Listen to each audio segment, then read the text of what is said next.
JP astro ലൈഫിലേക്ക് എല്ലാവർക്കും സ്വാഗതം. എൻ്റെ പേര് ജനാർദ്ദനൻ പിള്ള, അസ്ട്രോളജറാണ്. ഇന്ന് നിങ്ങളുമായി പങ്കുവയ്ക്കുന്നത് 2024 ആഗസ്റ്റ് മാസത്തിൽ അപ്രതീക്ഷിതമായ ഭാഗ്യം, പ്രത്യേകിച്ച് ധനഭാഗ്യയോഗം അനുഭവപ്പെടുന്ന തുലാം രാശിയെ സംബന്ധിച്ചുള്ള കുറച്ച് കാര്യങ്ങളാണ്. അതായത് 2024 ആഗസ്റ്റ് 3 മുതൽ 23 വരെ അപ്രതീക്ഷിത ഭാഗ്യം എന്ന് പറയാവുന്ന ഒരു ധനഭാഗ്യയോഗം ഈ വർഷത്തെ ഓണം അടുപ്പിച്ച് ലഭിക്കുന്ന തുലാം രാശിക്കാരുടെ ഫലമാണ് പറയാൻ പോകുന്നത്. ആ യോഗത്തിൻ്റെ ലക്ഷണം 5-ാം ഭാവാധിപൻ 5-ൽ തന്നെ നിൽക്കണം എന്നുള്ളതാണ്. 11-ാം ഭാവാധിപൻ രാഹുവോ കേതുവോ ആകരുത്. ലഗ്നാധിപനോ ലഗ്നാധിപൻ്റെ ബന്ധുവായ ഗ്രഹമോ 5-ാം ഭാവാധിപൻ്റെ ബന്ധുവായ ഗ്രഹമോ, ഈ 2 ഗ്രഹങ്ങൾ നിൽക്കണം എന്നുള്ളതാണ്. ഇങ്ങനെ വന്നാൽ ധനഭാഗ്യയോഗം എന്നാണ് ഈ യോഗത്തിൻ്റെ പേര് പറയുന്നത്. ആ ലക്ഷണം ഒന്നുകൂടി പറയാം. 5-ാം ഭാവാധിപൻ 5-ൽ തന്നെ നിൽക്കണം. 11-ാം ഭാവത്തിൽ രാഹുവോ കേതുവോ അല്ലാതെ 2 ഗ്രഹങ്ങൾ. ആ 2 ഗ്രഹങ്ങളെന്ന് പറയുന്നത് 5-ാം ഭാവാധിപൻ്റെ ബന്ധുവോ ലഗ്നാധിപൻ്റെ ബന്ധുവോ ആയിരിക്കണം എന്നുള്ളതാണ്. അങ്ങനെ 2 ഗ്രഹങ്ങൾ 11-ാം ഭാവത്തിൽ വരികയും ചെയ്യുമ്പോഴാണ് ഈ ധനഭാഗ്യയോഗം ലഭിക്കുന്നത്. അപ്പോൾ ഓരോ ഗ്രഹങ്ങളും ഓരോ വേഗത്തിൽ ഇങ്ങനെ സഞ്ചരിച്ചു കൊണ്ടിരിക്കുമ്പോൾ അപൂർവമായിട്ട് ഇങ്ങനെ ചില സന്ദർഭങ്ങൾ വരും എന്നുള്ളതാണ്. അത്തരത്തിൽ വരുന്ന ഒരു ഭാഗ്യത്തെയും അതുപോലെ ഏത് രാശിക്ക് ഗുണകരമായി വരുന്നു എന്ന് ചോദിച്ചാൽ തുലാം രാശിക്ക് ഗുണകരമായിട്ടാണ് വരുന്നത് എന്നുള്ളതുമാണ് ഇതിൻ്റെ പ്രത്യേകത.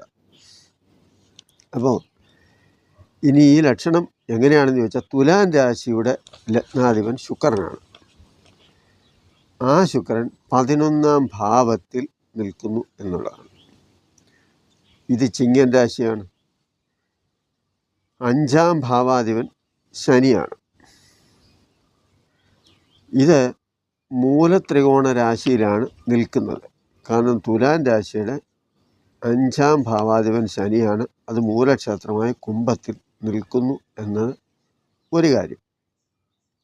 തുലാം രാശിയുടെ അധിപൻ ശുക്രനാണ്.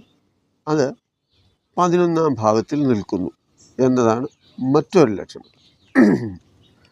അപ്പോൾ ലഗ്നാധിപനായ ശുക്രൻ്റെ ബന്ധുവായ ഗ്രഹം ബുധനാണ്.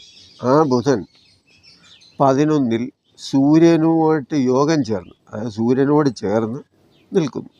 ഈ സൂര്യനും ബുധനും കൂടെ ചേർന്ന് നിൽക്കുന്നതിന് നിഗുണ യോഗം എന്നൊക്കെ പറയും. അപ്പോൾ ബുധനും ശനിയും നോക്കുമ്പോൾ ലഗ്നാധിപനായ ശുക്രൻ്റെ ബന്ധുവുമാണ്. 5-ാം ഭാവാധിപനായ ശനിയുടെ ബന്ധുവാണ് ബുധനും ശുക്രനും. ഇവർ 11-ാം ഭാവത്തിൽ നിൽക്കുന്നു. ഇതാണ് നമ്മുടെ ഗ്രന്ഥങ്ങളിൽ പറയുന്ന ധനഭാഗ്യയോഗത്തിൻ്റെ ലക്ഷണമനുസരിച്ച് 2024 ആഗസ്റ്റ് 3 മുതൽ 23 വരെ വരുന്ന ആ ഗ്രഹസ്ഥിതി. ഞാൻ ഈ ലക്ഷണം പറഞ്ഞത് എന്താണെന്ന് ചോദിച്ചാൽ വെറുതെ 2 ദിവസം കൊണ്ട് നിങ്ങൾ കോടീശ്വരന്മാരാകും, അല്ലെങ്കിൽ അങ്ങനെ ആവും ഇങ്ങനാവും എന്നൊന്നും പറയുന്ന അർത്ഥമൊന്നുമില്ല.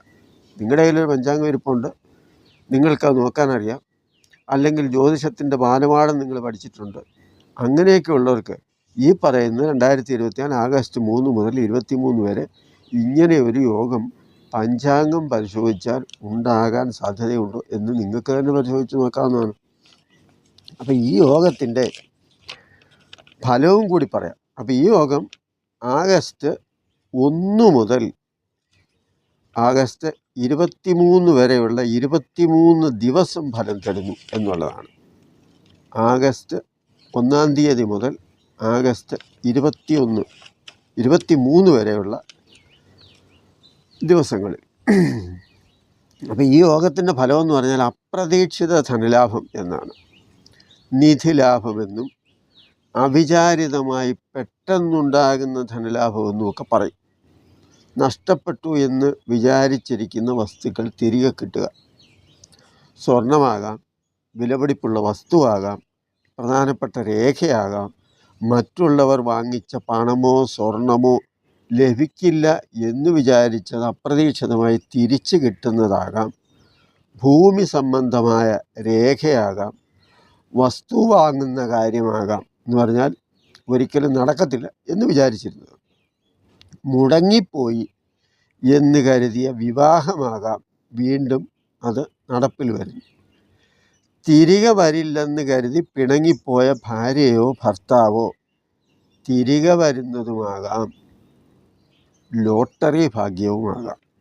ഇങ്ങനെ ഒരുപാട് കാര്യങ്ങളുടെ സാധ്യതകൾ ഉണ്ട്. ഇതിലേതെങ്കിലുമൊക്കെ നമുക്ക് ഗുണകരമായി വരുന്ന ഒരു 21 ദിവസമാണ് ഈ പറഞ്ഞത്. 1199 കർക്കിടക മാസം 17-ാം തീയതി മുതൽ ചിങ്ങമാസം 7-ാം തീയതി വരെയാണ് ഈ അപൂർവമായ ഭാഗ്യം കിട്ടുന്ന സമയം, അതായത് ഓണത്തിന് മുമ്പ്. അപ്പോൾ 2024 ആഗസ്റ്റ് 17-ന് ചിങ്ങമാസം തുടങ്ങും. അപ്പോൾ സൂര്യൻ ചിങ്ങൻ രാശിയിൽ വരുന്ന ദിവസമാണ് ആഗസ്റ്റ് 17, ഈ മാസമാണല്ലോ. അന്ന് മുതൽ ആഗസ്റ്റ് 17 മുതൽ 21 വരെയാണ് നിവണയോഗം വരുന്നത്. അതാണ് ചിങ്ങൻ രാശിയിലെ ആദിത്യനും ബുധനും കൂടെ ചേരുന്ന സമയം. സന്താനങ്ങളുടെ ഉയർച്ചയ്ക്ക്, വിദ്യാഭ്യാസത്തിന്, ജോലിക്ക്, വിദേശയാത്രയ്ക്ക്, വിദേശത്ത് പഠിക്കുന്നതിന്, ഇതിനെല്ലാം അനുകൂലമായ ഒരു സമയമാണ്. ജോലിയുള്ളവർക്ക് ജോലിയിൽ ഏതെങ്കിലും തരത്തിലുള്ള പ്രമോഷൻ ഉണ്ടാകാം. കുറേ നാളായി കുട്ടികളില്ലാതിരുന്നവർക്ക് അതിനുള്ള ഭാഗ്യവും ഉണ്ടാകാം. കാരണം 5-ാം ഭാവം എന്ന് പറയുമ്പം അതിന് പുണ്യസ്ഥാനമെന്നും അതുപോലെ സന്താനഭാവമെന്നും അങ്ങനെ ഒരുപാട് കാരകത്വങ്ങളും, അതുപോലെ 5-ാം ഭാവത്തിൻ്റെ കാരകൻ വ്യാഴമാണ്. അപ്പോൾ ഇങ്ങനെ പല കാര്യങ്ങളും നമുക്ക് ഈ 5-ാം ഭാവം കൊണ്ട്, ഈ ഭാഗ്യവും കൊണ്ടുമൊക്കെ പറയാം. 11-ാം ഭാവവും 5-ാം ഭാവവുമായിട്ടാണ് ബന്ധപ്പെട്ട് കിടക്കുന്ന കാര്യങ്ങൾ. അപ്പോൾ ഈ തുലാം രാശിക്കാരെ സംബന്ധിച്ച് പറയുമ്പോൾ 6-ാം ഭാവത്തിലാണ് രാഹു ഉള്ളത്. അപ്പോൾ അങ്ങനെ അത്തരം കാര്യങ്ങളൂടെ പറയണമല്ലോ. അപ്പോൾ അലർജി, പാദരോഗം ഇങ്ങനെയൊക്കെ ഉള്ളവർ ശ്രദ്ധിക്കുക, മരുന്ന് കഴിക്കുന്നവർ കഴിക്കുക. അതുപോലെ 7-ാം ഭാവാധിപൻ ചൊവ്വ 8-ൽ നിൽക്കുന്നതിനാണ് ഞാൻ മുമ്പേ പറഞ്ഞത് പിണങ്ങിപ്പോയി വരില്ലെന്ന് വിചാരിച്ചിരുന്ന ദമ്പതിമാരൊക്കെ തിരിച്ചു വരുന്നു എന്നൊക്കെ സൂചിപ്പിച്ചത്. കാരണം 7-ാം ഭാവാധിപൻ ചൊവ്വയാണ്. ആ ചൊവ്വ 8-ലാണ് വരുന്നത്. അപ്പോൾ ദമ്പതിമാരുടെ വിയോജിപ്പിനെ സൂചിപ്പിക്കുന്നതും കലഹത്തെ സൂചിപ്പിക്കുന്നതും അകൽച്ചയെ സൂചിപ്പിക്കുന്നതും അതുപോലെ അകന്ന് മാറി താമസിക്കുന്നതിന് സൂചിപ്പിക്കുന്നതുമൊക്കെയാണ് പിണങ്ങിപ്പോക്ക് എന്നൊക്കെ പറയുമല്ലോ. അത്തരത്തിലുള്ള സൂചനയൊക്കെ ചൊവ്വ തരുന്നുണ്ട്.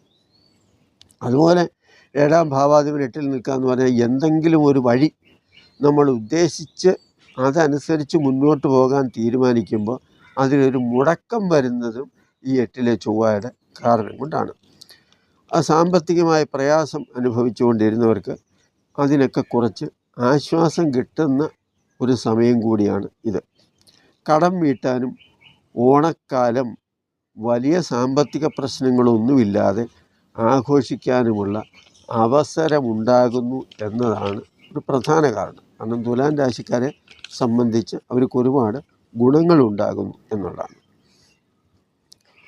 ഒരു കാര്യം നമ്മൾ ഓർക്കേണ്ടത് എന്താണെന്ന് ചോദിച്ചാൽ, ഇപ്പം നല്ല കാലമാണ് എന്നുള്ളത് നമുക്ക് ഏതാണ്ട് സൂചനയായി. 11-ാം ഭാവാധിപൻ 10-ലും 11-ലും വരുമ്പോൾ തൊഴിൽപരമായിട്ട് ഒരുപാട് ഉയർച്ചയും അതുപോലെ സാമ്പത്തികമായും പല വഴികളിലൂടെയും ബന്ധുക്കളിൽ നിന്നും അല്ലാതെയും കലാപരമായിട്ടും ഒക്കെയുള്ള, അതുപോലെ വിദ്യാഭ്യാസത്തിൽ നിന്നും പല വിധത്തിലുള്ള ധനലാഭം നമുക്ക് ലഭിക്കുന്നത് കൊണ്ട് സാമ്പത്തികമായി ഗുണമുണ്ടാകുന്നു എന്നുള്ളതാണ്. ഇവിടെ 9-ാം ഭാവാധിപനായ ബുധൻ ബന്ധുരാശിയും ലഗ്നാധിപനായ ശുക്രൻ്റെ ശത്രുരാശിയുമാണ് ചിങ്ങൻ രാശി. അതായത് ചിങ്ങൻ രാശിയിലാണല്ലോ ഇവർ നിൽക്കുന്നത്. അതുകൊണ്ടാണല്ലോ 11-ാം ഭാവവും ഈ യോഗമൊക്കെ വന്നത്. അപ്പോൾ ചിങ്ങൻ രാശി എന്ന് പറയുമ്പോൾ ശുക്രൻ്റെ ശത്രുരാശിയാണ്, എന്നാൽ ബുധൻ്റെ ബന്ധുരാശിയും വരുന്നു. അപ്പോൾ ശുക്രൻ്റെ ശത്രുരാശി വന്നതുകൊണ്ടാണ് ശുക്രനെ സംബന്ധിക്കുന്ന കാര്യത്തിൽ ഞാൻ പറഞ്ഞത് ദമ്പതികൾ തമ്മിൽ അല്ലെ പങ്കാളികളുമായിട്ട് ചില അഭിപ്രായ വ്യത്യാസം വരുമെന്നും ചിലപ്പോൾ പിണങ്ങിപ്പോകുമെന്നും അങ്ങനെയൊക്കെ പറയുന്നു. അങ്ങനെയൊക്കെ ഉള്ളതിനെല്ലാം തന്നെ ഒരു തിരിച്ചുവരവിൻ്റെ സാധ്യതയും ഞാൻ ആദ്യമേ പറഞ്ഞു.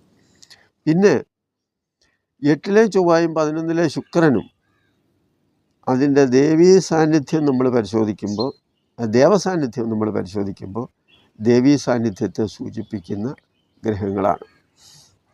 അതുകൊണ്ട് ദേവീക്ഷേത്രങ്ങളിൽ നമ്മൾ പോവുകയും ഇത്തരം വിഷയങ്ങൾക്ക് ഒരു പരിഹാരം ഉണ്ടാകണം, അതുകൊണ്ട് നമ്മൾ ദേവിയെ ഭജിക്കുകയും വഴിപാട് നടത്തുകയൊക്കെ ചെയ്യുന്നത് നല്ല കാര്യമാണ്. പിന്നെ ആദിത്യനെ സംബന്ധിച്ച്, കാരണം സൂര്യൻ്റെ ശത്രുവായ ക്ഷേത്രമാണ് എന്ന് ശുക്രനും സൂര്യനും തമ്മിലെടുക്കുമ്പോൾ അത്തരത്തിലൊരു ബന്ധം വന്നതുകൊണ്ട് തന്നെ മഹാദേവൻ്റെ സാന്നിധ്യം നമുക്കുണ്ടാകണം എന്നുള്ളതും, അതുപോലെ തന്നെ സർക്കാർ സംബന്ധമായ ഏതെങ്കിലുമൊക്കെ ജോലി ചെയ്യുന്നവർക്കും, അതുപോലെ സർക്കാരുമായി ബന്ധപ്പെട്ടവർക്കും, അതുപോലെ പിതാവുമായിട്ട് ഏതെങ്കിലും തരത്തിൽ ഒരു അഭിപ്രായ വ്യത്യാസമോ അല്ലെങ്കിൽ മാനസികമായ ചില വിഷമതയോ അല്ലെങ്കിൽ അച്ഛന് ഏതെങ്കിലും തരത്തിൽ ആരോഗ്യ പ്രശ്നങ്ങളോ ഒക്കെ ഉണ്ടെങ്കിൽ അതും ഈ സൂര്യനെ കൊണ്ടൊക്കെയാണ് ചിന്തിക്കുന്നത്. അപ്പോൾ മഹാദേവന് ശിവക്ഷേത്രത്തിൽ ഇത്തരം കാര്യങ്ങൾക്ക്, അതുപോലെ ഈ പകുതി ഏതാണ്ട് ആഗസ്റ്റ് 1 മുതൽ 16 വരെ കർക്കിടകത്തിലെ സൂര്യന് 17-ാം തീയതിയാണല്ലോ 1-ാം തീയതി ചിങ്ങം 1 വരുന്നത്. അപ്പോൾ ഈ കർക്കിടകത്തിലെ ആദിത്യൻ ബലഹീനന്. അപ്പോൾ അങ്ങനെയൊക്കെ വരുമ്പോൾ സ്വാഭാവികമായിട്ട് ശിവക്ഷേത്ര ആരാധന, അതുപോലെ വഴിപാടുകൾ, ഇതൊക്കെ പ്രധാനമായി നമ്മൾ ചെയ്യണം എന്നുള്ള ഒരു കാര്യം നമ്മൾ മറക്കരുത്. കാരണം ശത്രുതാപനോഭാവവും തടസ്സവും ദുരിതവും ഒക്കെ കുറയ്ക്കുന്നതിന് ഈ സമയത്ത് ഇത് സഹായകരമാണ് എന്നുള്ളതാണ്. അപ്പോൾ ഗ്രഹങ്ങളിങ്ങനെ സഞ്ചരിച്ചു കൊണ്ടിരിക്കുമ്പോൾ പല വേഗത്തിൽ പല ദൂരത്തിൽ സഞ്ചരിക്കുന്ന ഗ്രഹങ്ങളുടെ ബന്ധങ്ങളും പരസ്പരം അടുത്ത് വരുന്നതും 7-ാം രാശിയിൽ വരുന്നതും ദൃഷ്ടി ചെയ്യുന്നതും പരസ്പരം യോഗം ചെയ്ത് നിൽക്കുന്നതുമൊക്കെ ഇത്തരത്തിലുള്ള ഒരുപാട് നല്ലതും ചീത്തയുമായ ഫലങ്ങളുണ്ടാക്കുന്ന ചെറിയ ചെറിയ കാലയളവ് കിട്ടും. അത്തരത്തിലൊന്നാണ് ഈ അപ്രതീക്ഷിത ധനഭാഗ്യയോഗം എന്നത്. ഈ കർക്കിടക മാസം, ചിങ്ങമാസം, ഈ 2 മലയാള മാസങ്ങളും കൂടെ ചേർന്ന് വരുന്ന ഈ പറഞ്ഞ ഒരു പീരീഡിൽ വരുന്നു. ഈ വീഡിയോ നിങ്ങൾക്ക് അതനുസരിച്ച് ഗുണമുണ്ടാകട്ടെ. എല്ലാവർക്കും ഒരു നല്ല ഓണം, പ്രത്യേകിച്ച് തുലാം രാശിക്കാർക്ക് സന്തോഷപ്രദമായും സാമ്പത്തിക ബുദ്ധിമുട്ടില്ലാത്തതുമായ ഒരു ഓണവും ലഭിക്കട്ടെ എന്ന് ഭഗവാനോട് ആശംസിച്ചുകൊണ്ട് നിർത്തുന്നു. നന്ദി, നമസ്കാരം.